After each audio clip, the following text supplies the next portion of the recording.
people to come up to them and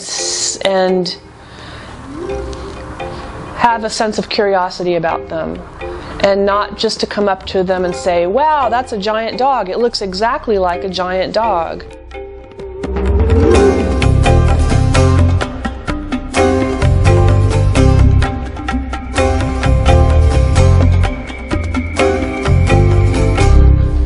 I think I'm really interested in borderlines between things, like the border between chaos and control, or tenderness and grotesque, or subverting what's accepted by the culture as cute. So kind of subverting cuteness and kind of turning it on its head.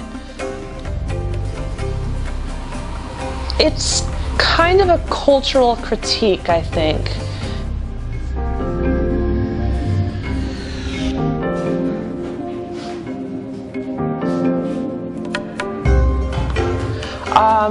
The work evolved from kind of using thrift store plush animals and bed sheets, and then dipping those in plaster and cement and glue, and kind of making like a mess, viscous mess, and building more realistic looking animals.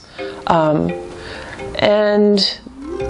then I just started focusing only on bedding, like cushions and pillows and quilts and bed sheets, because I liked that loaded information of bedding. It is like, again, something like all things to all people. It's like dreams and nightmares and sex and death and birth, and it's like the bed is a storytelling device for everyone, or it can be.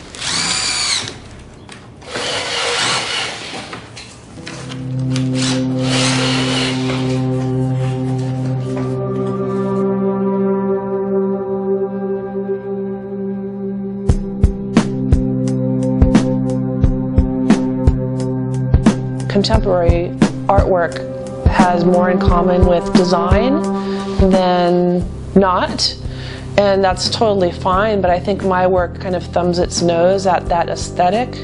It's just very, it's sometimes kind of brutal and almost artlessly done in kind of letting the armatures be seen, the screws aren't hidden, the metal braces that hold them together are sometimes seen. Sometimes when they get too top heavy, I build kind of a big crutch for them out of a 2x4 and a couple other things, and so that thing is exposed. As a viewer, I kind of hope that people are torn in a few different directions while looking at the work. Like, the palette is very happy. I do think that they come from a lot of joy.